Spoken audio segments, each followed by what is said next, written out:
Bueno, buenas tardes a todos y a todas. Muy bienvenidos a nuestros encuentros con egresadas y egresados USACH. En esta oportunidad vamos a abordar el tema transformación digital y megatendencias tecnológicas, liderado por nuestro egresado Jaime Contreras Soria. Él es socio y gerente de nuevos negocios en DataRunner, consultora de transformación digital, y además de ser ingeniero industrial de nuestra casa de estudios, es MBA del Tecnológico de Monterrey. Jaime, bienvenido Muchas nuevamente gracias, a tu Georgina. casa. Muchísimas gracias por la invitación. Agradezco a todos los asistentes y nada, pues espero que el día de hoy podamos tener una conversación grata respecto a este tema que es tan relevante y que nos está afectando hoy día a todos en nuestras empresas de una u otra manera. Así que creo que va a ser una conversación interesante. Perfecto, Jaime. Bueno, para iniciar, queremos solicitar un aspecto administrativo, si pueden en el chat ingresar su nombre y correo electrónico para efectos de cruce de asistencia, y también, como es habitual en nuestros encuentros, que generemos comunidad desde ya de nuestra red de egresados y egresadas USACH. Bueno, sin más, te dejo el espacio, estimado Jaime, para que podamos iniciar el tema que nos convoca. Muchísimas gracias, Georgina. Nuevamente agradezco a todos, a todas, y les doy la bienvenida a este espacio de conversación. Ojalá, como les decía, sea muy grato y que podamos compartir, ojalá, la mayor cantidad de experiencias posible. Voy a partir con una presentación. La idea de esta presentación es que de alguna manera sea lo más dinámica posible. Me interesa que si de repente ustedes quieren aportar alguna cosa, lo pueden hacer a través del chat. Y ahí con el equipo vamos a ir mirando, efectivamente, Georgina nos va ayudando también a ver las preguntas y ver si hacemos un stop. De todas maneras, hay unos espacios de reflexión para poder un poco capturar también las impresiones de ustedes, ¿ya? Entonces, hoy día el tema que nos convoca básicamente es transformación digital, las oportunidades y desafíos que se vienen con todas estas megatendencias tecnológicas, este tsunami tecnológico que vivimos hoy día. Y cuando hablamos de transformación digital, en general, yo siempre comento, ¿cierto? Que básicamente la transformación que vivimos hoy día va mucho más allá de lo digital, más allá que el corazón que esto la impulsa viene desde ahí. Es una transformación a nivel más profundo. Y es que de alguna manera estamos justamente en el inicio de una transformación muy grande, muy enorme, que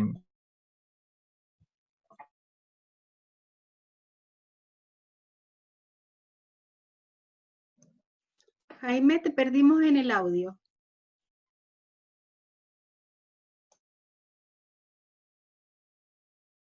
vivimos una revolución tecnológica que está cambiando de manera fundamental la forma en la que vivimos, trabajamos y nos relacionamos. Esta revolución es de una magnitud jamás antes vista, ¿ya? Y debido obviamente a la escala, el alcance y la complejidad que esta tiene. Somos probablemente una generación privilegiada que nos ha tocado vivir dos revoluciones industriales y hoy día que estamos dentro de esta cuarta revolución, ¿cierto? De la cual tanto se habla. Y es que esta revolución industrial va a afectar la esencia de nuestra experiencia humana, como está esta frase acuñada por el presidente y fundador del World Economic Forum, ¿cierto? La tecnología de alguna manera se ha adentrado a tal manera que esta transformación y esta cuarta revolución industrial en su más amplio espectro nos afecta en todos los ámbitos. Una cosa interesante que se produce acá es la fusión de estas tecnologías que de alguna manera eliminan esta barrera que existe entre el mundo físico, el virtual y el mundo biológico, ¿ya? Y esto pasa con todas estas megatendencias tecnológicas que afectan o que están comandando por alguna manera esta industria 4.0, digitalizando e integrando las cadenas de valor, los productos y servicios, los modelos de negocio y por supuesto el acceso también a los consumidores. Y acá hay una reflexión muy interesante que me gustaría que después la comentáramos. En la transformación digital, hoy día converge una triple disrupción, ¿ya? Y esto se está dando hoy día al mismo tiempo. Esta disrupción viene en el mundo de los negocios, el talento y la experiencia. Y esto va a hacer, de alguna forma, que se requieran organizaciones que se llaman como antifrágiles, ¿cierto? Donde las personas trasciendan a través de la organización a la que pertenecen, con plena identificación tanto de los valores personales como organizacionales. De alguna manera la confianza, la transparencia, la apertura, el respeto, la empatía, sean los valores que de alguna manera sustentan tanto a las organizaciones como sus líderes. ¿Ya? Se requieren hoy día organizaciones mucho más planas, donde la toma de decisiones sea eventualmente mucho más rápida y eficaz, donde se entregue, por ejemplo, lo comprometido en tiempo y forma, donde se mida la calidad de las entregas en lugar de los resultados, donde cada uno de los participantes del proceso tenga completa claridad sobre el valor que aporta. Eso es súper relevante. Pero ¿de qué manera construimos ese liderazgo? ¿Ya? El desafío del liderazgo en el futuro será cómo crear este tipo de mentalidad, construir un liderazgo más vulnerable, más consciente, más abierto y de alguna forma más propenso a nutrirse de nuevas perspectivas, donde efectivamente las decisiones se tomen de una manera mucho más eficiente y basado 100% en los datos. Yo creo que aquí hay un punto no menor que a mí me parece que es trascendental en el día de hoy, y es que los datos se han transformado, como dicen algunos autores, en el petróleo, ¿cierto? En el nuevo petróleo. Y es que a esos datos hay que sacarle la mayor cantidad de beneficios, porque con eso podemos brindar la mejor experiencia a nuestros clientes, a nuestros colaboradores y construir, por supuesto, una sociedad mucho más diversa, más inclusiva, más consciente, más generadora de confianza a todo nivel. Entonces, desde mi punto de vista, hay tres pilares que uno pudiera mirar dentro de esta construcción del liderazgo. Y es aquí donde me gustaría detenerme un poquito para también mirar sus opiniones, pero voy a pasar estas tres láminas para que hacer esa introducción y preguntarles a ustedes también cómo lo han vivido en sus organizaciones y cuál es su experiencia. Lo primero para mí, que es como uno de los pilares fundamentales, es el Learning Agility.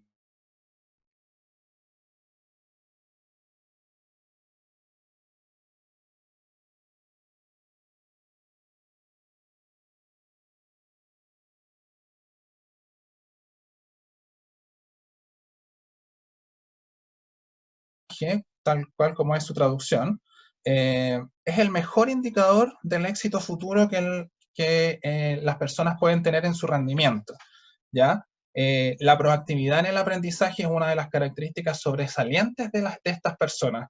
Hoy día vemos a mucha gente en este periodo de pandemia que está aprendiendo a una velocidad pero impresionante. El conocimiento está tan democratizado que de alguna manera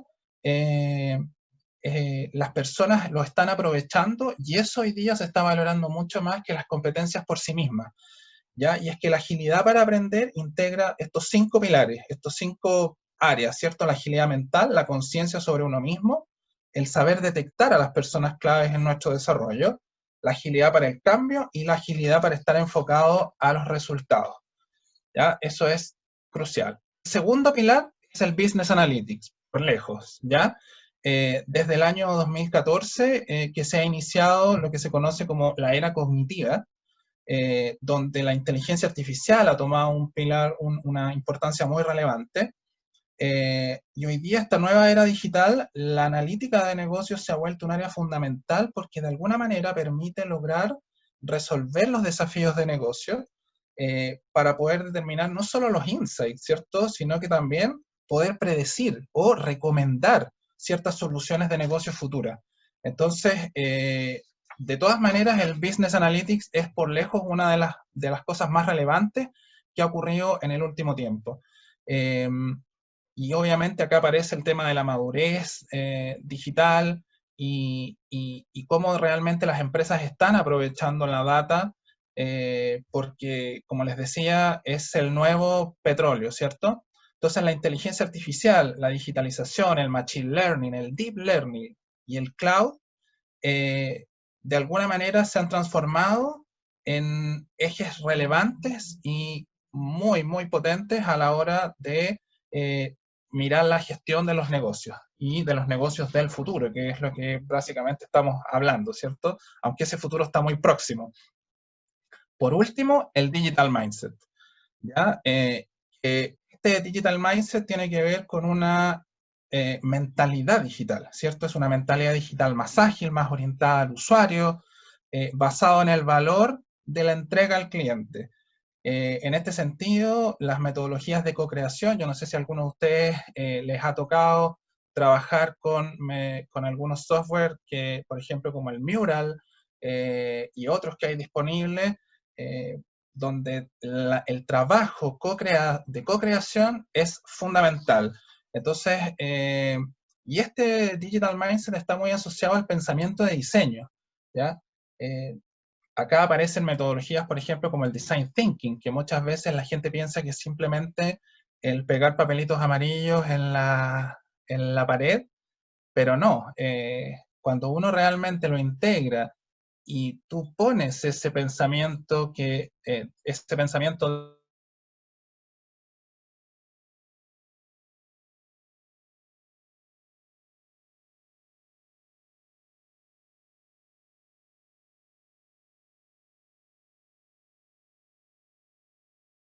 experiencia que sería súper interesante escucharla.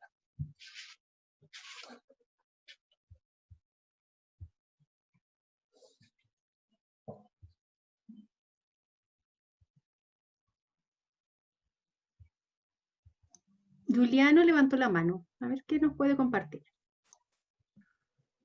Hola, mi nombre es Juliano Peche. Yo solo quería, bueno, yo trabajo en el Poder Judicial y este ha sido también un tremendo tema para nosotros. Yo creo que la administración pública no ha sido ajena, no sé si podríamos hablar de la transformación digital, pero digamos de la irrupción de la tecnología en los distintos procesos.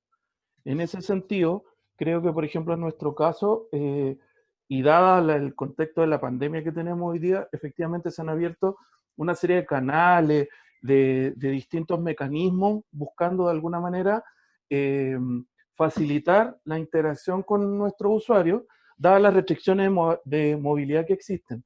Sí, respecto a lo que tú mencionas, al menos la opinión que yo tengo, es que hoy día, en mi opinión, se hacen supuestos un poco fuertes cuando uno habla de transformación digital, porque yo sigo pensando que hay un grupo de usuarios que hoy día no está alfabetizado digitalmente, que tiene diferentes problemas para poder acceder, probablemente tienen problemas en tener buenos equipos, en conectividad. Entonces me da la impresión que estamos transitando todavía en este proceso para encontrar la forma en que coexistan de buena manera los canales presenciales con los canales digitales, sin pensar que necesariamente uno va a reemplazar al otro.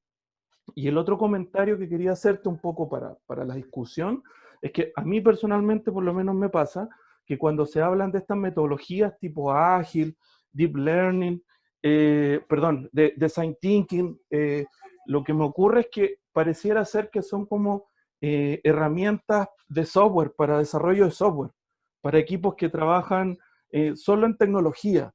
Tengo la impresión que todavía no se ha logrado desarrollar, o al menos yo no lo he visto, para poder llegar a los otros equipos de trabajo, para poder integrarnos al resto, lo que no trabajamos en tecnología, en esta metodología, y efectivamente, como tú bien decías hace un rato, co-construir, digamos, los distintos proyectos.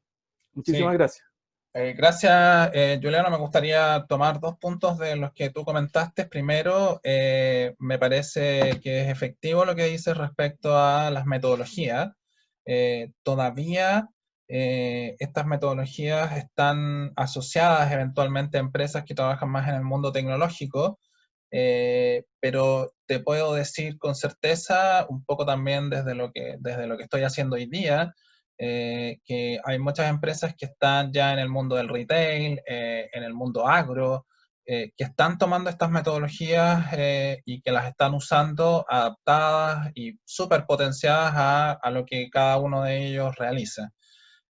Lo segundo es que creo que cuando en las empresas se habla efectivamente del talento digital, eh, cada vez hay una conciencia de que existe también lo que se llama el talento no digital, ¿cierto? Y ese grupo de personas que tienden a ser en muchos casos la mayoría, hay varias empresas que están intentando subirlo justamente a este nuevo escenario, porque, o sea, lo que yo tengo certeza absoluta es que esta pandemia aceleró de una manera impresionante este proceso. Y yo creo que si antes teníamos encima esto, hoy día lo tenemos aún más. Y creo que es muy relevante que todos nos hagamos cargo de nuestra posición dentro de las distintas organizaciones donde estamos, ¿cierto? Y logremos entender que existe un sentido de urgencia no solo para la organización, sino que también para nosotros. Y como les decía, yo creo que el conocimiento está súper democratizado, yo creo que podemos ir de la mano, a lo mejor con personas que entiendan más de esta temática, pero también hay algo en nosotros, ¿cierto? Este tema de valorar este aprendizaje constante, yo creo que hoy día se hace cada vez más relevante.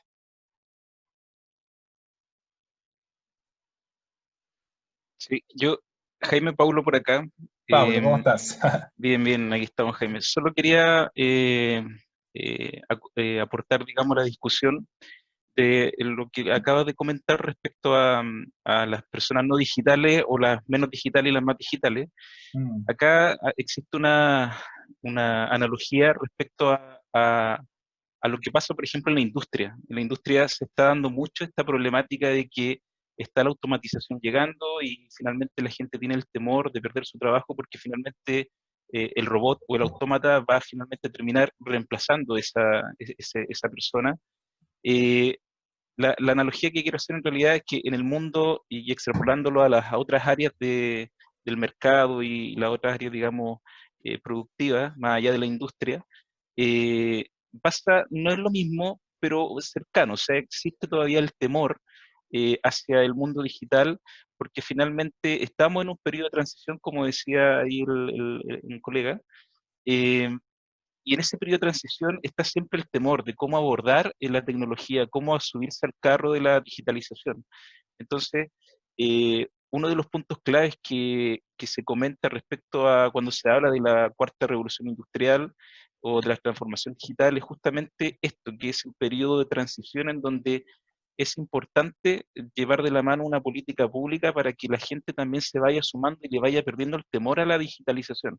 Entonces, el temor existe en todo espectro, y como dices tú, la democratización está, porque podemos tener perfectamente, podemos autoinstruirnos, ser autómatas respecto a qué queremos aprender, porque está, digamos, la información en línea y muchos de estos cursos son gratuitos. El tema es cómo dar el puntapié inicial para esa persona que está con esta inquietud, pero tiene el temor de dar ese paso. Yo creo que ahí es donde hay un punto clave que hay que abordarlo, tanto desde la educación, desde la universidad, como también desde los colegios, el dar el enseñar eh, las tecnologías no como un tema extraño, ajeno a nosotros, como algo futurista, como inalcanzable. inalcanzable, ¿sí? Yo Entonces, creo que el punto clave, siento yo, a medida porque yo trabajo, digamos, en áreas tecnológicas, pero siento que siempre se ha quedado atrás desde la perspectiva de la educación, del cómo hacer que este tema vaya avanzando de la mano junto con la educación. Ya no se requiere solamente aquí trabajar la educación desde la perspectiva de las matemáticas, de la sociología, desde las humanidades, sino que también el elemento clave que hay que meter dentro de esta transversalidad a la educación sería la tecnología. Existen, por supuesto, materias que se tocan en los colegios respecto a tecnología, pero cuando tú las ves un poquito más allá, como que les falta un poquito de aterrizar esto a una realidad, que va más allá de saber conectarse o hacerle clic a un link para poder ver información. Entonces, es como tratar de darle un sentido real como una herramienta a la tecnología para poder abordar esto y que la gente le vaya perdiendo el miedo a esta transformación. Bueno, mira, Pablo, yo creo, comparto 100% contigo lo que acabas de mencionar. Yo creo que efectivamente tienen que haber a nivel de políticas públicas, incluso a nivel ya en la bajada que se le dan a las distintas organizaciones, tanto del mundo privado como público, esta especie como de acompañamiento, ¿cierto? De cómo yo te tomo de la mano y te llevo por este camino o te ayudo a partir en este camino. Pero hacía hincapié en esto que era va un poco más en lo personal, y cuando hablaba un poco de esta democratización de de los conocimientos y de los contenidos en general de la línea más de tecnología, eh, yo los invito a todos los...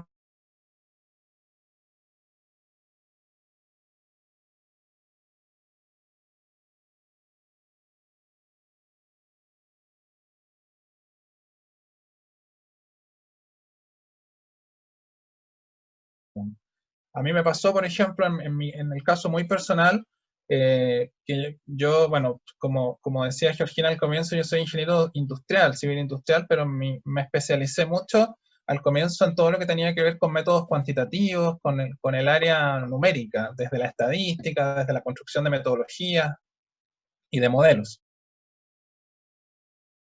Acercar a este mundo de las tecnologías y encontré un espacio en el área de data science, que de alguna manera me abrió un mundo que yo no lo tenía tan a la mano, y me di cuenta de que había muchas cosas que yo no sabía, me di cuenta que había muchas cosas donde podía aumentar el nivel de conocimiento y que lo podía conectar con ese mundo que yo ya había tenido previamente. Entonces, eso es lo bonito de este espacio tecnológico que de alguna manera permite conectar ciertas cosas, porque es tan amplio, hay tantas cosas por aprender, eh, que muchas veces uno puede irse por una línea y empezar por ahí a mirar, a explorar y empezar a conectarse con estas cosas que decía un poco Paulo en su intervención. Así que muchas gracias. ¿Alguien más que quiera comentar en este punto?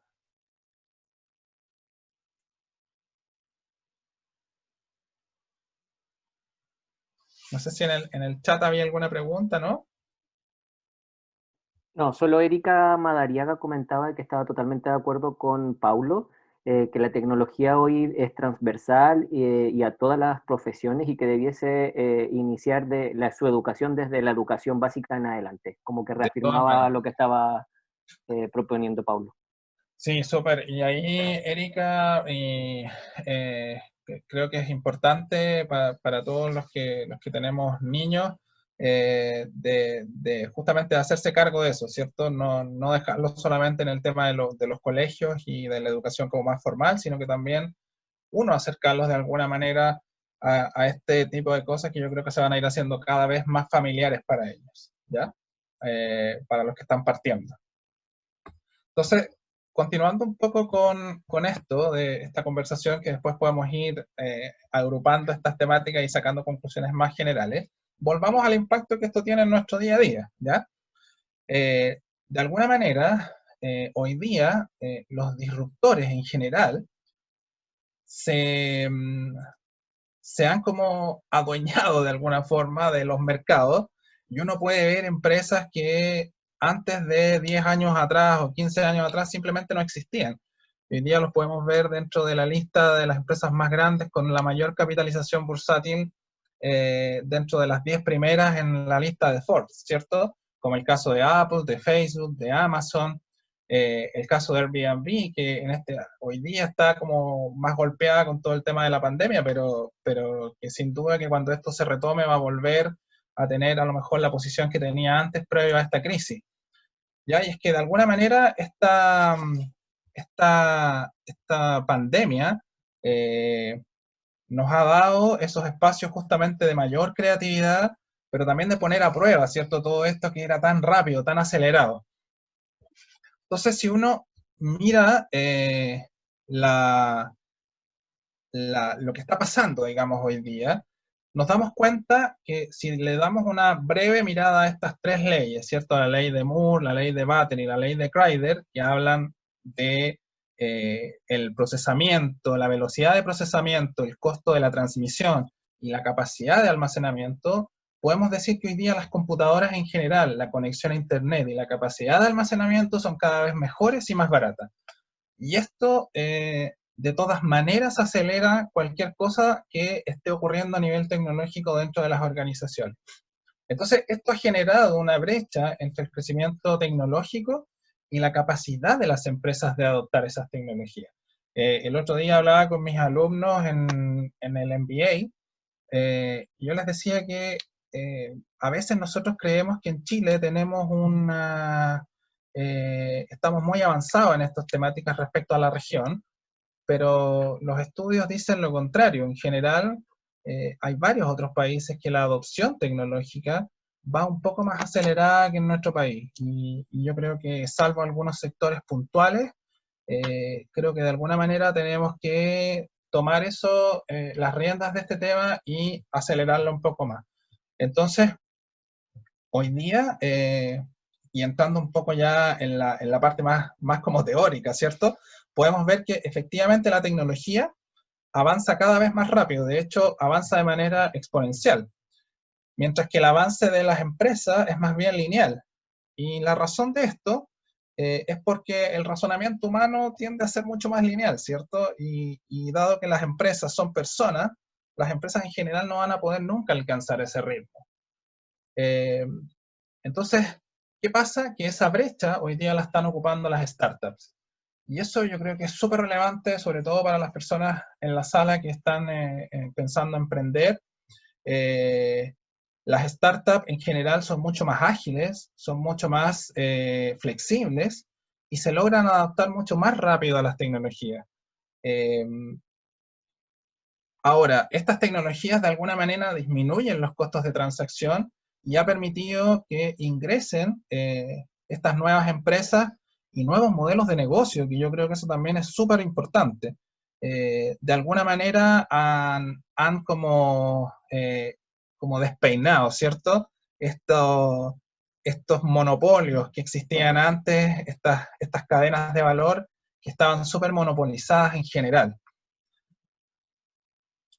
Como les decía, están generando la desintegración de estas cadenas de valor. Uno puede ver que habían altos costos de transacción, ventajas por escalabilidad, pero la tecnología reduce estos costos de almacenamiento, de comunicación, de procesamiento de información drásticamente, y lo que ocurre es que hoy día hay menos costos de transacción y se requiere menos capital para entrar en alguna parte de la cadena de valor.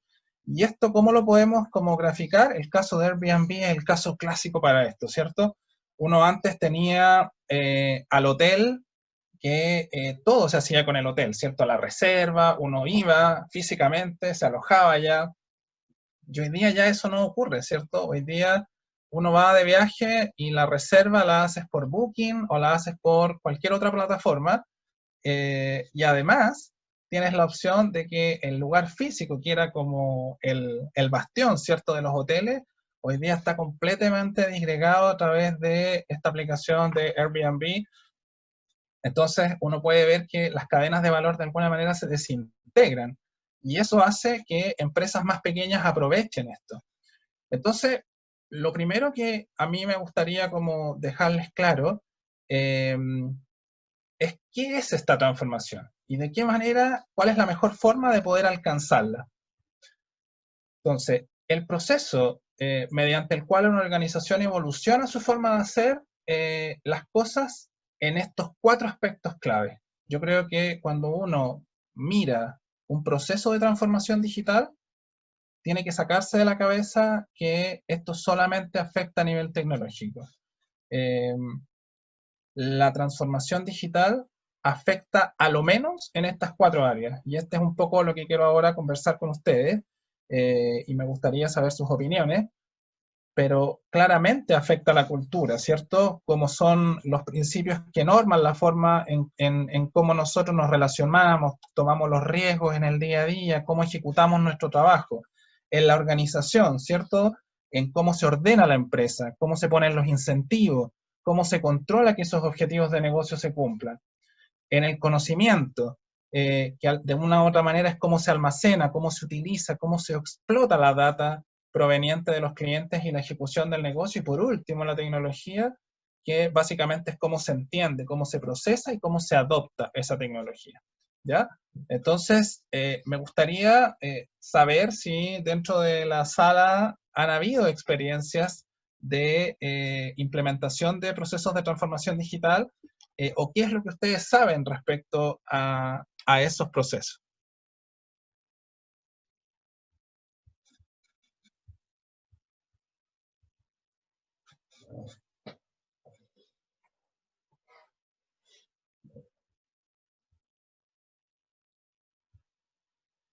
¿Cómo lo han vivido ustedes? ¿O cómo creen que realmente, si están de acuerdo eventualmente con estas 4 áreas de impacto, si creen que queda algo fuera, o lo ven mucho más enfocado a la parte de tecnología?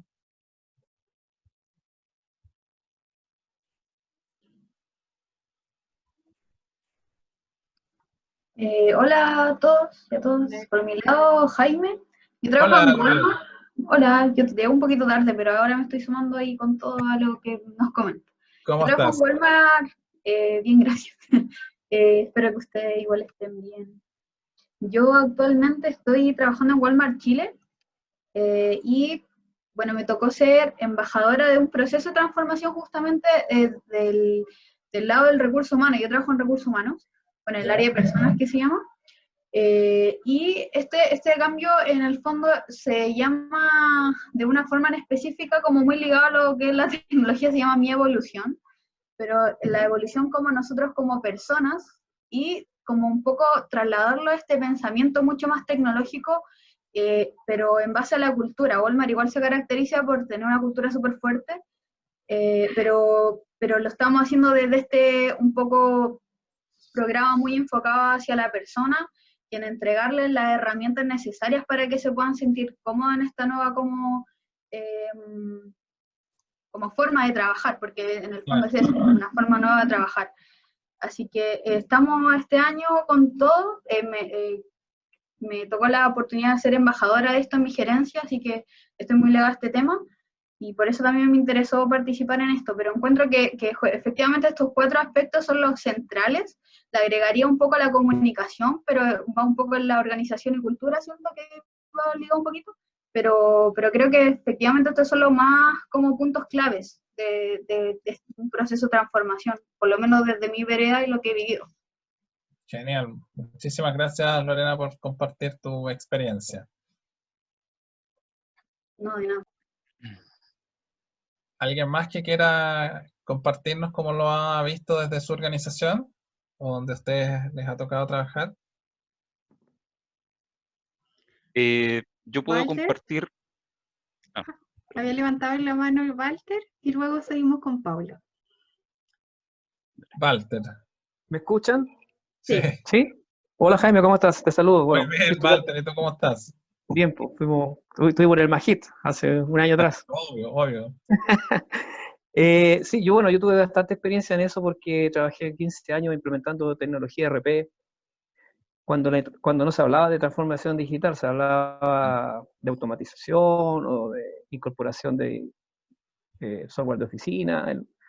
Y eso para mí en ese tiempo, ya era transformación digital, pero no con la envergadura que hoy día la tiene con todo este tema de la interconectividad. Y efectivamente, una de las cosas que más me llamaba la atención a mí en ese tiempo que estuve implementando tecnología, proyectos que duraban 6 meses, hasta un año y medio, dependiendo de la envergadura del proyecto, era justamente la cultura, que uno con el tiempo después identificaba inmediatamente cuáles eran las empresas con las que la implementación de un ERP iba a fluir en forma rápida y otras no, de acuerdo al nivel cultural de las personas en términos de tecnología.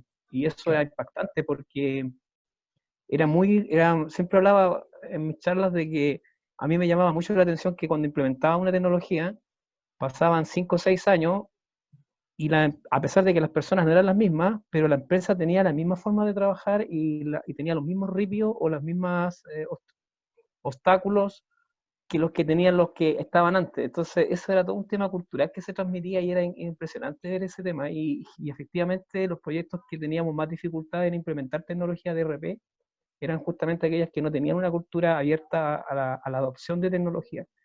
Obviamente que un ERP, implementar tecnología, por ejemplo, un módulo de compra, un módulo de venta, contabilidad, todo lo que significa un ERP que integra todas las áreas funcionales de una empresa, no tiene la misma envergadura que tiene hoy día la transformación digital, ya desde el punto de vista que uno se interconecta con otras empresas o se interconecta con proveedores, con clientes, con usuarios, desde cualquier parte. Obviamente que hoy día es mucho más impactante y me imagino que hoy día implementar todas esas tecnologías deben ser tan dificultosas como lo era lo de RP. Así que justamente la cultura, la forma en que estén organizadas las empresas, es súper clave a la hora de poder hacer alguna transformación digital dentro de una compañía. De todas maneras, yo comparto, bueno, me acordaba, Walter, de esa experiencia que tú tenías. Y efectivamente, yo creo que dentro de este modelo que habla sobre estos 4 puntos es el modelo de Forrester, que es Forrester Research, que es bastante conocido. Y que los invito después a que lo puedan revisar. Los que quieran les puedo mandar el documento completo para que lo puedan leer. Hacen mucho hincapié en el tema de la cultura. De hecho, en general, es ahí el punto donde en general se caen estos proyectos. Y es que tal cual como dice Walter, a veces hay ripios dentro de la organización que es tan difícil sacarlos adelante. Y bueno, un poco lo que hablábamos al comienzo, ¿cierto? Algunas armas que uno tiene o algunas herramientas que uno tiene para poder sobrellevar esto tienen que ver en cómo uno hace esa implementación. Y por eso ahí las metodologías ágiles cobran sentido porque de alguna manera hacen parte a las personas, se sienten mucho más dentro del proyecto. Es súper distinto cuando yo les impongo una cosa y les digo ahora la nueva forma de trabajar es esta, a cuando yo lo construyo, lo co-creo, soy parte, opino, y soy partícipe directo en ese crecimiento de ese proyecto. Entonces, de todas maneras, el cambio cuando no involucra a las personas, el proyecto tiende a caerse justamente por la parte de cultura. Así que coincido 100% con lo que decía Walter. Sí, Paulo y estaba ahora, ¿no? No sé quién alguien más iba a hablar. Paula, adelante. Mira, solo compartir una experiencia. Yo trabajo para una organización, digamos, multinacional, una filial francesa, y el proceso de transformación digital en realidad se empezó hace muchos años con esta organización, o en esta organización. Entonces, quería ligarlo un poco con la experiencia en Chile respecto a lo que comentan. Y, y efectivamente, uno de los puntos súper duros dentro de un proceso de transformación digital y que principalmente se da mucho en Chile es por las culturas y también incluso se da por el tipo de industria también a donde se trata de enfocar o generar este proceso de transformación digital.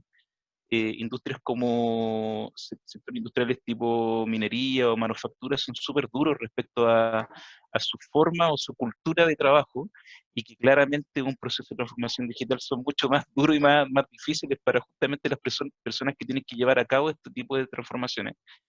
Para, para poder linkearlo un poco con mi experiencia, como les decía, estos procesos vienen de mucho tiempo atrás y finalmente lo que termina sucediendo o lo que terminó sucediendo en este tipo de organizaciones que son como más globales es que finalmente la persona se sube al carro sí o sí. O sea, no hay, digamos, una forma, son un poquito más dictatoriales, por decirlo de una manera elegante. Pero acá en Chile se da el proceso que claramente también está ligado un poco a la madurez también que tiene el país también respecto a cómo aborda ese proceso de maduración y transformación. Obviamente, los procesos de transformación para este tipo de compañías también les pega dependiendo del tipo de cultura o del tipo de país donde está generando este proceso. Son interesantes de ver, pero un poco igual se vuelve complejo cuando llega a un país donde la cultura organizacional es mucho más dura, es más fuerte y dependiendo de la industria, como les digo. Entonces, concuerdo completamente con las observaciones que han hecho respecto a que la cultura es un punto súper relevante, que le pone muchas veces una traba súper fuerte a los procesos de transformación. Tal Y, cual. sí, y bueno, y la organización también, ese otro punto relevante, porque no siempre la organización está como adaptada o preparada y hay que hacer algunos ajustes, ¿no es cierto?, para que esa transformación se dé de manera más fluida. Entonces, 100% de acuerdo con sus observaciones. Sí, Yo acá quiero, en el... Jaime, Sí, perdona, yo sí, quiero agregar una cosita que es importante para complementar un poco, es que dentro de todo ese tema de la cultura que es importante en una organización para poder tener éxito en cualquier proyecto de incorporación y adopción de tecnología, uno de los puntos de los que incidía mucho, me di cuenta por la experiencia, es que justamente las compañías acá en Chile no tienen la cultura de proyecto como la que tienen, por ejemplo, en países más desarrollados, que me tocó vivir esa experiencia. Cuando yo tuve la experiencia de participar en proyectos en Holanda y en Estados Unidos, y la implementación de una tecnología ya era muy distinta porque la filosofía que tienen ellos, que cuando implementan una tecnología, es que separan y crean un departamento de proyecto, y a los líderes de cada una de las áreas dentro de la organización los separan para que justamente dejen de hacer sus funciones y se dediquen netamente al proyecto, para lo que significa incorporar cualquier tipo de tecnología, pero eso acá en Chile no ocurría. Y cada vez que yo tenía que implementar una tecnología, realmente era un martirio tratar de sacar a una persona de un puesto, de un cargo, para trabajar en un proyecto, porque la cultura nuestra, ya a nivel de directivo, es que las personas tienen que seguir trabajando en su día a día, en sus actividades, dentro de sus responsabilidades, pero además en el proyecto. Entonces, esa era una condicionante que yo me daba cuenta, que era por el cual los proyectos siempre tenían más problemas de los que debían tener, o no avanzaban o se retardaban, y eso hacía aumentar los costos y el tiempo, porque justamente muchas personas tenían que lidiar con estas dos frentes, uno sus actividades de día a día y otro trabajar en el proyecto. Entonces claro. al final, una de las cosas que siempre deducía es que Chile, las compañías en Chile no están proyecterizadas, o sea, no tienen departamentos de proyectos, no tienen un PMO, que es lo que se conoce en la jerga Claro. de gestión de proyectos, no tienen una oficina de proyectos, no tienen un PMP o gente con cultura o con conocimientos de gestión de proyectos, y esos que lideren y que sean los líderes para justamente crear grupos de trabajo e incorporar a las personas a estos proyectos, pero no con la dualidad con la que se hace habitualmente.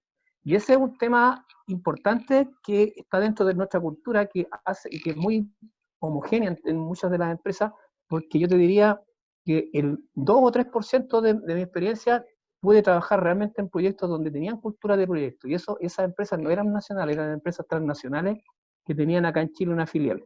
Pero todo el resto, que eran empresas netamente nacionales, con propietarios y dueños nacionales, no era la cultura, generalmente era que las personas tenían que trabajar en forma parcial en unas cosas y otras, y por eso que los proyectos no llegaban o sea, llegaban a éxito, porque al final, mi experiencia al menos, siempre los proyectos salieron a puesta en marcha y funcionaron, pero el trabajo que se tuvo que hacer, o todos los problemas que se tuvieron que encontrar, no fueron menores en muchas de las empresas.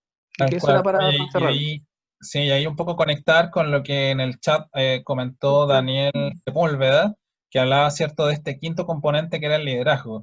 En general, bueno, yo por eso lo puse, Daniel, como eje central en la primera parte de la presentación, que hablamos incluso sobre la construcción de este liderazgo, pero al menos en este modelo queda dentro de la organización, y ahí un poco me tomo a lo que habla Walter, ¿cierto? De cómo se estructura esto.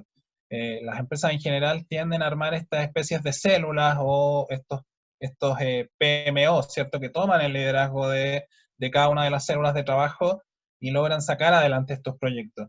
Yo creo que a medida que esto vaya avanzando, nos vamos a tener que ir acostumbrando a esa nueva forma de trabajo que no es tan habitual, tal cual como dice Walter, en las organizaciones acá en Chile, porque cuesta, ¿cierto? Nos cuesta a veces trabajar con las personas de nuestra misma área, más todavía cuando nos mezclan con gente de otras áreas. me refiero en el día a día, con cumplimientos de objetivos. Hay un ejercicio re entretenido que me hizo una vez un profesor que hablaba sobre este tema, y él me decía, mira, me mostraba un canasto de fruta. Entonces él me decía, mira, vamos a elegir las frutas según la facilidad de cómo pelarlas. Entonces, qué sé yo, hayan manzanas, peras, plátanos, uvas, kiwis, de todo lo que se puedan imaginar. Y él me decía, a ver, ¿por cuál partirías tú? Ya, y ahí empezábamos, ¿cierto? El plátano primero, después la manzana, no tengo idea, ya no me acuerdo cuál era el orden que hay. Pues él me decía, ¿qué pasa si yo te dijera que a mí me están pagando el doble por poner primero las frutas dulces? Y a ti te están pagando el doble por primero poner las frutas agrias. ¿Ya? Entonces es interesante porque al final cuando existen incentivos distintos en las áreas, y cuando uno mezcla estas células ágiles, por decirlo de alguna manera, ¿cierto? En base a un proyecto común, se produce una riqueza y un espacio de co-creación muy, muy fructífero. Entonces, yo creo que, como decía muy bien Walter, creo que eso, a pesar de que no es tan común, y no era tan común en las organizaciones nacionales, creo que se va a ir haciendo cada vez más habitual, y sobre todo con las empresas que tienen esta mirada más internacional, ¿cierto? Hoy día el caso de Falabella, de algunos de los bancos, en los distintos sectores se está dando esta forma de trabajo porque realmente es algo que se está dando a nivel mundial y es algo que si no nos subimos no hay forma de avanzar y de poder competir de igual manera. Así que de todas maneras coincido con el tema del liderazgo, que creo que tiene que estar presente, porque es algo que realmente impacta en el desarrollo de estos proyectos. Súper, Jaime. Tenemos a una persona más que levantó la mano, Andrea ¿Sí? Tapias. Sí, Sí, hola, ¿me escuchó? sí, dale, te escuchamos. Sí, bueno, Gracias. una última acotación con respecto al tema, es más que nada a nivel de organización, que por ejemplo yo tengo una startup tecnológica que está creada hace más o menos un año, está enfocada en logística portuaria, y más que nada me he dado cuenta en la experiencia que el nivel de organización, por ejemplo, no existe mucho aún dentro de estas empresas que nosotros creemos son grandes, como lo pueden ser los puertos, departamentos, por ejemplo, de innovación, de I+D+I, por ejemplo, que haya personas específicamente encargadas de tratar de buscar ciertas nuevas tecnologías e implementarlas para optimizar los procesos, que en el fondo yo en lo personal veo que ese es como un objetivo clave de todo esto, que agilizar los procesos, facilitar las cosas internas. Entonces, a nivel de organización yo creo que falta bastante personal encargado directamente de organizaciones, y también tiene que ver con los PMO que estaban comentando. A nivel de cultura, encuentro que hay un poco de reticencia a nivel tecnológico, más que nada en cuanto al conocimiento. Si lo mezclamos, hay un desconocimiento en cómo están funcionando esas tecnologías. Entonces, en general, la tecnología tampoco es algo que sea como muy asequible a nivel de dinero, así, porque requiere de inversión. Requiere de inversión porque puede que sea un tema complejo en algunos casos. Entonces, realizar grandes inversiones donde en general no se conoce un resultado así como fijo de una cierta tecnología o no sé cómo funciona, como que me da un poco genera un poco de desconfianza a nivel de las organizaciones o a nivel de las empresas en general. Entonces, se plantea el problema de cómo nosotros, por ejemplo, podemos dar a conocer de que en el fondo todas estas tecnologías sí están generando ciertos resultados. ¿Cómo se le da confianza a las empresas para que empiecen a intentar adoptar ciertas tecnologías que son de innovación y desarrollo? Eso más que nada. Sí, muchas gracias, Andrea. De todas maneras, yo creo que este tema de que las empresas funcionan, las organizaciones más grandes funcionan mucho más lento, pero un poco lo que les mostraba también en el gráfico anterior, y eso es efectivo. O sea, muchas áreas no tienen estructurada la forma de poder conversar con los emprendedores o con las startups, siendo que es una parte importante dentro del proceso de innovación. Cuando las ideas ya se te acaban al interior de la organización, tienes que salir a buscar estas ideas o estas formas de innovar a empresas afuera. Y las startups son digamos, el nicho donde las empresas deberían estar mirando de manera constante. Hay toda una línea de trabajo que se llama esta línea de empresa-emprendedor, ¿cierto? La relación empresa-emprendedor. Hay varios seminarios que es para los que les interese. Yo creo que es súper relevante que lo vean, porque ahí hay un tema, o sea, no actúan con tiempos diferentes, la forma, los intereses que tienen son súper distintos y hay toda una línea de trabajo para poder acercarlos de alguna manera, ¿cierto? Hay algunas iniciativas a nivel de la academia, pero también a nivel de organismos públicos de poder acercar mucho más a estas organizaciones que a veces se ven más pesadas, se ven mucho más distantes, con estos startups que son más ágiles y más flexibles. Me gustaría escuchar también a personas, no sé si en la sala hay personas que se consideren no digitales, ¿cierto? Que por lo menos estén como distanciados de este mundo, o que lo vean un poquito desde afuera, que lo vean más ajeno. ¿Hay gente en la sala que sienta eso, o cómo lo ven? Si es que hay alguien que tenga ese perfil, que no tenga tanta relación con este mundo y que está recién partiendo, por decirlo así.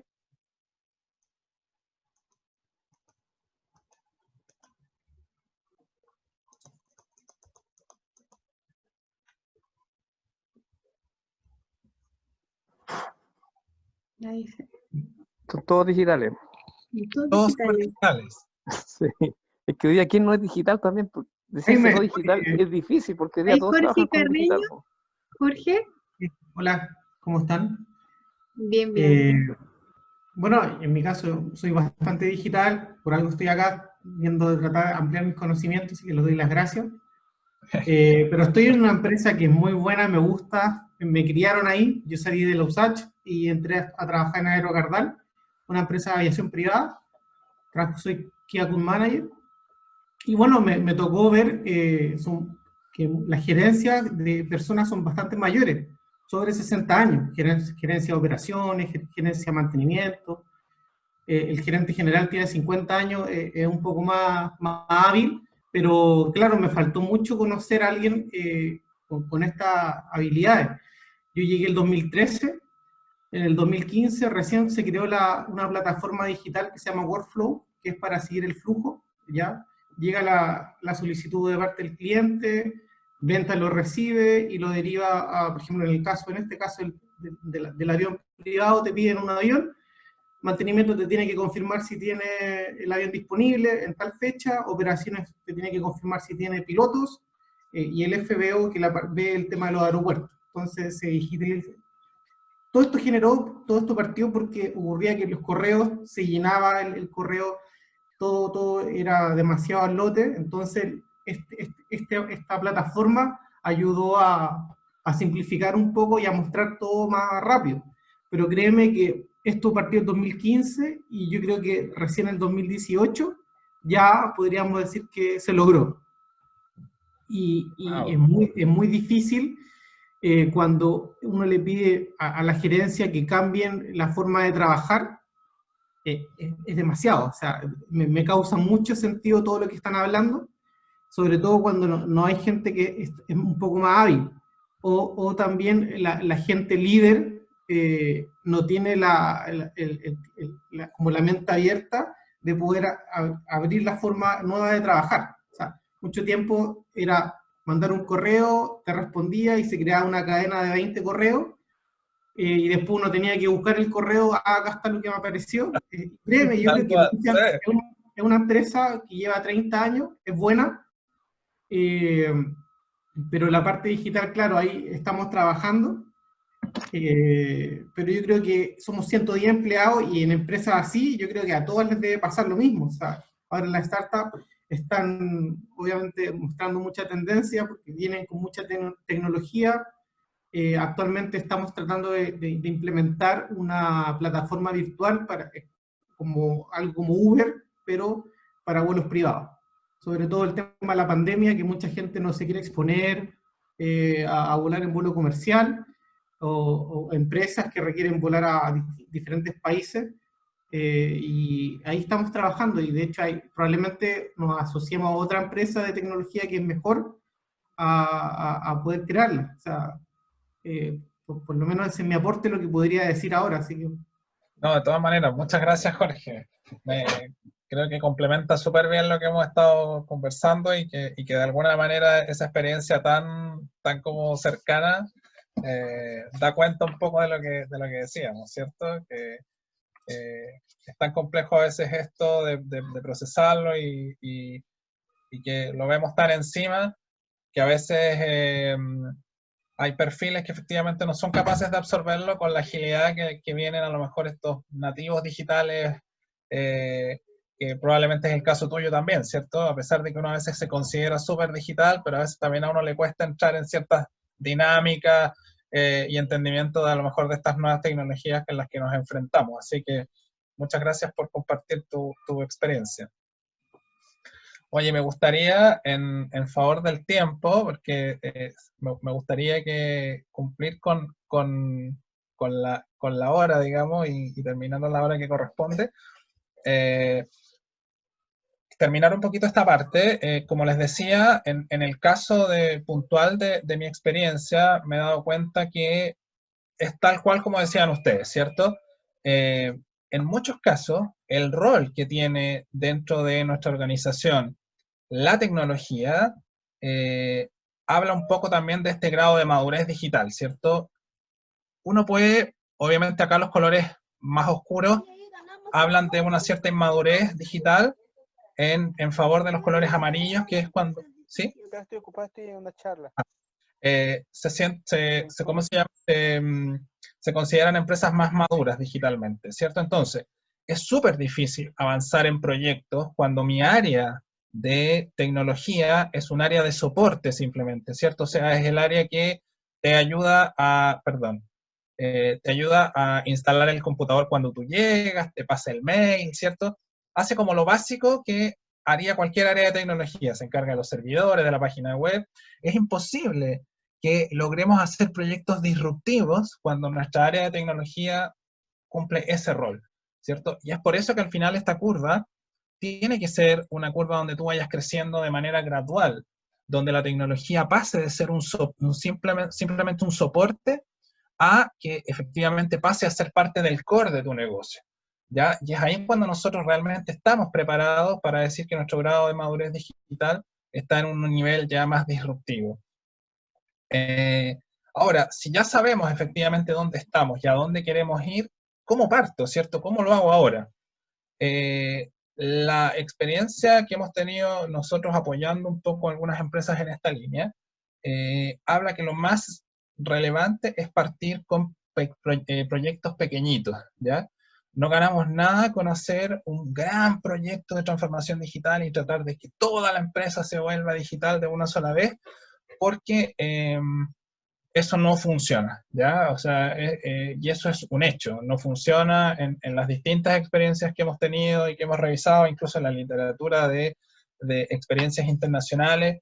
En general, los proyectos tienen que ser incrementales.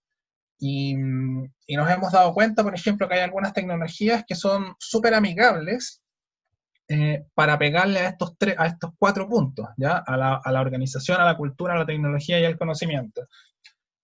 Una de esas tecnologías es la inteligencia artificial. Generalmente, los proyectos que tienen que ver con temáticas de inteligencia artificial están súper cercanas a pegar en los 4 ejes de una sola vez. Pero eso no quiere decir que nosotros no seamos capaces de avanzar en proyectos que muchas veces no pegan en los 4 ejes. Y que a veces están mucho más enfocados en temas de digitalización, que ojo, no es lo mismo que transformación digital, sino que se enfoca mucho más a la parte tecnológica, pero también hay algunos que pegan más en la parte de cultura, o algunas al área de conocimiento, o a cómo nos estamos organizando. Entonces, no hay que tener miedo de alguna manera de avanzar, ¿ya? Y yo creo que eso es súper importante, porque cuando nos quedamos estancados y no sabemos si esto va a resultar o no, yo creo que siempre hay que tratar de hacer un piloto y avanzar lo que más podamos, ¿ya? Perdón. Entonces, ¿en qué contexto lo vamos a hacer?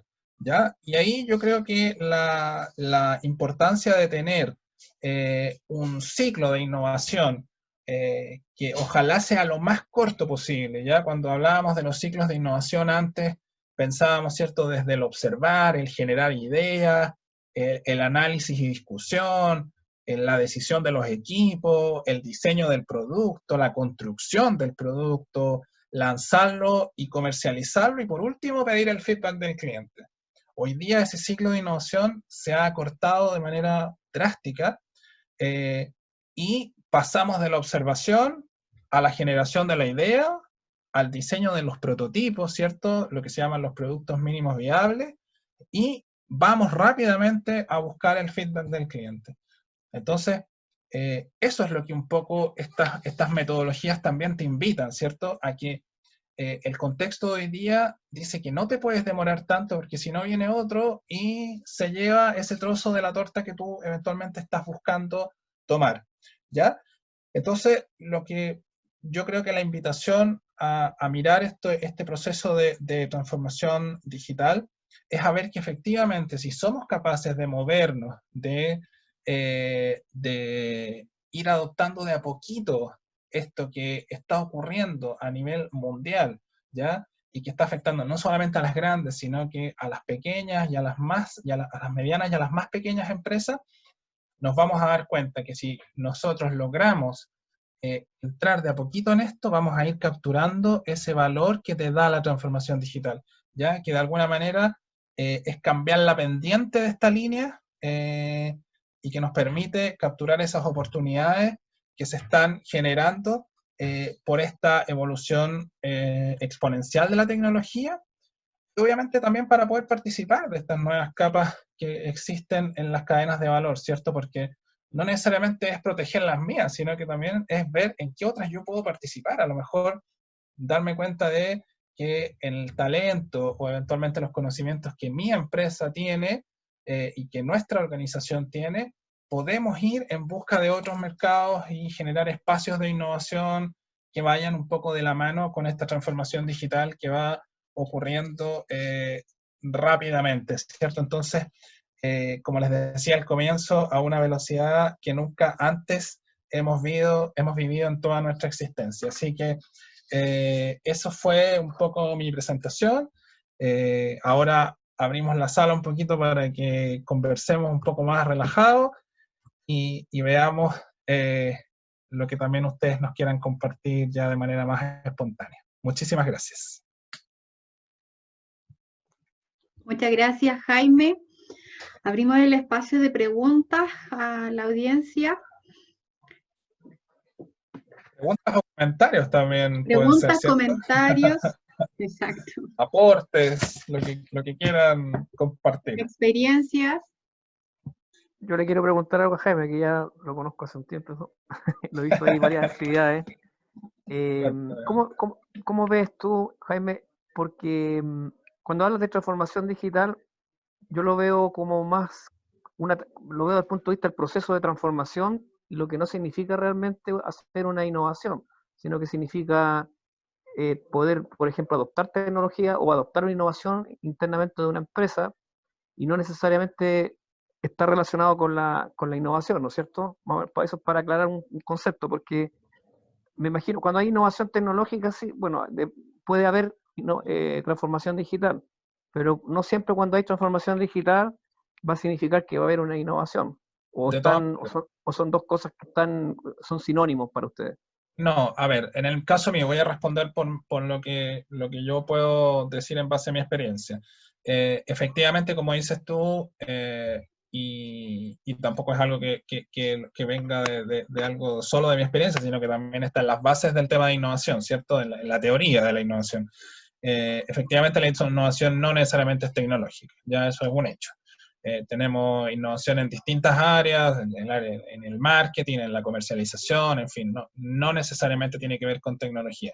Lo que sí puedo decir es que desde mi humilde punto de vista creo que la transformación digital genera un músculo muy fuerte para la innovación, porque yo creo que son áreas distintas. De hecho, las empresas grandes tienden a tener una gerencia de transformación digital y una gerencia de innovación, no mezclarlas, aunque a lo mejor en las pymes se tiende a dar que son cosas que se pueden mezclar, ¿cierto? Uno puede hacer algunas cosas que el mismo personaje, por decirlo así, que está a cargo de esa área, ya sea un jefe, un subgerente o un gerente de innovación y de transformación digital, puede ir tomando algunas cosas de una área y otra. De todas maneras, no es lo mismo, pero creo que la transformación digital le da un músculo muy potente a la innovación. Y eso es un poco lo que te puedo decir yo, Walter. No sé si el resto tiene alguna opinión distinta. Catalina, no sé qué te veía ahí de mover la cabeza diciendo como sí o no, no sé si estabas de acuerdo. ¿Esta Catalina? Sí. Esa Catalina, justamente, Catalina Cabello. Sí, muchas gracias. De hecho, tocaste un punto bien significativo y es el tema de las pymes. No cabe duda que la digitalización, ¿no es cierto?, a cualquier tipo de proceso va a traer mejora, va a traer, ¿no es cierto?, velocidad y en este caso lo que hemos visto, moverse hacia el e-commerce, etcétera. Sin embargo, la pregunta que al menos yo me hago es ¿cuándo imponer o proponer esta digitalización? Y no hablo de una estrategia digital completa, porque estoy hablando de pymes, y que son la mayoría de nuestro país. ¿Cuándo proponer, cuándo impulsar y que no se convierta en un estrés innecesario? Ya, es una pregunta filosófica. Gracias. Catalina, simplemente quisiera hacer una aclaración respecto, y básicamente es una distinción en la palabra que usaste. Creo yo que es importante distinguir entre digitalización y transformación digital. Cuando hablamos de digitalización es cuando yo tomo el papel físico y lo convierto en digital, ¿ya? Me parece que la digitalización es un punto de partida importante, ¿ya? Yo creo que muchas empresas, pymes sobre todo, han empezado con procesos de digitalización para encaminar un poco el proceso de transformación digital. Ahora, ¿cuándo proponerlo? Yo creo, Catalina, que hoy día, en el espacio que hoy día estamos viviendo y sobre todo en esta pandemia donde tuvimos que acelerarnos por todos lados hacia lo digital, creo que es un espacio más que fértil para poder empezar cualquier tipo de conversación que vaya apuntado en esta línea. Me da la sensación que muchas empresas hoy día han empezado a tomarse en serio este tema, que lo ven, que efectivamente es algo que si no lo toman pronto, simplemente se van a empezar a quedar atrás. Y yo creo que, no sé quién fue la persona que dijo delante sobre el tema de las personas que son mayores, ¿cierto? Hay toda una línea de estudio, Catalina, que tiene que ver con los temas de transformación digital y de innovación, que apunta hacia los directorios, ¿cierto? Hacia los gobiernos corporativos. De hecho, hay muchas empresas que se encargan de enseñarle a estas personas de manera privada, porque hay muchas personas que están en esos cargos que no reconocen, que no saben estas temáticas. Entonces, yo creo que es súper importante que estas personas que están a cargo de empresas grandes, pero también de pymes, sean capaces de decir, oye, ¿sabéis qué? Yo no soy capaz de llevar este proceso adelante y pedir ayuda, a lo mejor internamente dentro de tu organización o también afuera. Sí, yo creo que eso es súper sano, pero me da la sensación que hoy día es un momento crucial para poder empezar conversaciones de este tipo, porque está como todo dado, ¿cierto? O sea, el hecho de que ya estemos haciendo este espacio a través de esta plataforma habla un poco del escenario en el que vivimos.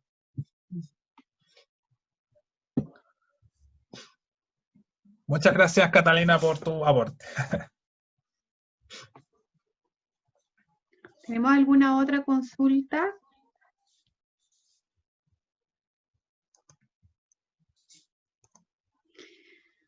Volviendo al tema de la cultura organizacional, Jaime, y respecto de los liderazgos, también quería preguntarte en relación a las resistencias al cambio. Sabemos que en los equipos muchas veces hay instituciones, hay hay empresas que tienen una cultura distinta a otras instituciones y al principio lo comentaba también una persona de la audiencia respecto de los servicios públicos, como el tema de la digitalización y de las transformaciones también ha ido permitiendo avanzar en la línea, ¿cierto?, de la digitalización y de la transformación en general. ¿Cómo podemos avanzar en materia de la resistencia, sobre todo en las instituciones públicas? Porque sabemos que de algún modo la innovación desde las empresas emergentes ya vienen y habitualmente son equipos jóvenes que vienen ya con el tema un poco más naturalizado. Sí. ¿Qué pasa con las generaciones más avanzadas o con las instituciones que son más rígidas? Sí, a ver, mira, Georgina, yo lo que creo ahí, al menos como hablaba antes, en base a lo que yo he visto y me ha tocado experimentar, si uno mira un proceso de innovación, vamos a saltarnos al área de innovación que es como mucho más amplio, ¿cierto? Si uno mira un proceso de innovación, uno puede dividir un proceso de innovación en 3 etapas. Al inicio, uno habla de exploración, en el medio hablas de implementación o incubación también, si estás hablando de empresas o emprendedores, y terminamos con una etapa de aceleración. Yo creo que cualquier conversación, cualquier proyecto o esta resistencia al cambio, es súper importante que ese proceso exploratorio sea súper cercano. Yo creo que, y es un poco también respondiendo a lo que hablábamos al comienzo, ¿cierto? Cómo yo personalmente parto este proceso dentro de mi vida laboral. Y yo creo que hay un tema ahí de ir, buscar, averiguar, conocer, instruirse, ¿cierto? Conocer qué está pasando, leer, asistir a seminarios, mirar lo que está pasando en otras industrias, no solamente en la industria donde yo trabajo, sino que en la de al lado. Nos pasa, por ejemplo, cuando uno mira el panorama completo de las industrias, que hay empresas, por ejemplo, que pertenecen a sectores como la banca, que, oye, van súper acelerados en temas digitales, en todo nivel, pero te vas a otros sectores, por ejemplo, como el sector construcción, que, pucha, sigue haciendo probablemente la pega como la hacía hace 30, 50 años atrás. Entonces, al final hay un tema ahí de que obviamente las tecnologías llegan mucho más rápido a algunos sectores que a otros, porque hay un tema ahí del nivel de activos que uno tiene de la inversión que hay que hacer, pero claramente creo que vivir esa etapa exploratoria le da mucho valor al acercamiento que la cultura dentro de la organización se puede empapar de una manera mucho más sana con este tipo de temáticas. Entonces, mi invitación es a eso, que al final conozcan, se acerquen, entiendan, exploren a nivel personal, pero también eso amplificado al nivel más organizacional. Yo, dentro de mi experiencia, estuve 4 años trabajando en el Centro de Innovación de la Universidad Católica. Uno de mis trabajos era evangelizar a las empresas. Yo estaba a cargo de la oferta de valor del Centro de Innovación hacia el ecosistema de innovación y emprendimiento nacional. Y me tocaba justamente hacer ese trabajo, o sea, contarle a las empresas que viene esto, qué es lo que está pasando en las distintas industrias y en las distintas tecnologías también. Y no solamente megatendencias tecnológicas, y en ese caso hablábamos de megatendencias sociales, las medioambientales, qué pasa con la economía circular, la migración. O sea, hay un montón de temáticas que nos están afectando hoy día y que van, como les decía, mucho más allá de lo tecnológico. Entonces, el acercamiento tiene que ser gradual, pero sistemático, ¿cierto? O sea, constante. Sin perder el paso, digamos. Sin perder el paso, justamente. Juliano levantó la mano. Juliano, ¿quieres comentarle algo? Sí, mira, estaba pensando en lo que mencionaban o conversaban recién y quería plantear una pregunta, comentario un poco. Estaba pensando en que a veces tengo la impresión de que quizás se pueden adoptar ciertas tecnologías digitalización, esta lógica de la transformación digital, más bien por moda o porque otros lo hacen, más que por necesidad.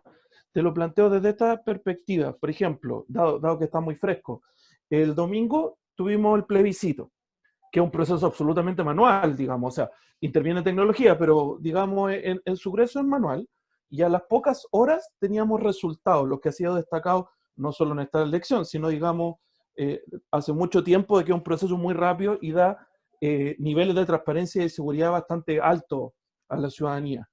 A pesar de eso, se ha hablado en varias oportunidades de por qué no irnos o migrar al voto electrónico, por ejemplo.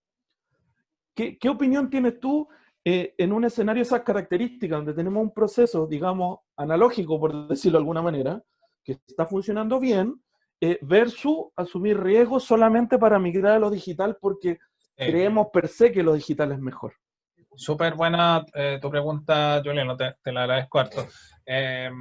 A ver, yo creo que, como dices tú, la tecnología por sí sola no es que sea buena por sí misma, ¿cierto? Yo creo que ahí tiene que ver mucho con el contexto, con nuestra historia como organización y por supuesto con el proceso al cual está afectando. Una de las megatendencias importantes dentro de este tsunami tecnológico es el área de ciberseguridad, ¿ya? Y no es casual, digamos, ¿cierto? No es casual que esta área sea probablemente un área importante de desarrollo, porque efectivamente todas las plataformas y todas las tecnologías que están hoy día llegando tienen una parte importante dentro de la temática de seguridad. Desconozco profundamente, Juliano, el proceso puntual de la votación electrónica, los riesgos que se corren y eso, la verdad que no es un área donde yo pueda dar una opinión muy fundamentada, pero me da la sensación que tiene que ver justamente con cosas de ese estilo, o sea, en sectores donde la información es un activo muy, muy importante, claramente que migrar a procesos donde ese activo pueda estar en riesgo, como debe ser el caso de las elecciones, donde la información que se maneja es de un interés a nivel nacional, y que se cuide ese proceso es muy relevante para el resultado y para el proceso en sí mismo. Obviamente que migrar simplemente por migrar a un espacio tecnológico no es lo correcto. Entonces, yo creo que hay que revisar efectivamente los contextos, revisar los procesos, las personas y las organizaciones para ver de qué manera exploramos, implementamos y también aceleramos esos procesos tecnológicos que tenemos que ir pasando. Entonces, eso es lo que creo, Juliano, respecto puntualmente a ese punto. Andreas Tapia también levantó la manito. Sí, aló, sí. Sí, te Una escuchamos. pequeña acotación con respecto a eso último. Es que más que nada el proceso de transformación no necesariamente tiene que ser porque sí, sino que tiene que estar enfocado a abaratar costos, optimizar procesos y en realidad agilizar las cosas. Como que no necesariamente por hacerlo más rápido, sino que también por hacerlo más barato. Entonces, a nivel de votaciones, por ejemplo, el costo de logística es tremendo. Entonces, por ejemplo, a nivel de administración pública, tendría que hacerse la pregunta de cómo yo puedo invertir todo ese dinero que estoy haciendo en logística para las votaciones en personal calificado que esté, en cierta manera, realizando investigación para poder implementar estas nuevas tecnologías en ciberseguridad. Entonces, yo tengo que ver de qué manera yo hago esta inversión para finalmente abaratar los costos, manteniendo la confianza del proceso electivo, en este caso de votaciones.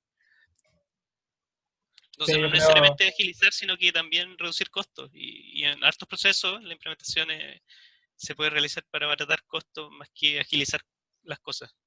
Sí, yo coincido contigo, Andreas, creo que tú tocaste un punto no menor que tiene que ver con la confianza en el proceso. Por eso te decía yo que puntualmente el proceso de la votación es un tema que es más difícil de analizarlo que simplemente desde los recursos y desde el proceso en sí mismo. Yo creo que hay un tema de la confianza de la ciudadanía hacia el proceso de elección, que muchas veces migrar hacia un tema tecnológico, más allá de la agilidad o de los recursos que uno gaste, puede, digamos, votar por la borda el proceso en sí mismo. Entonces,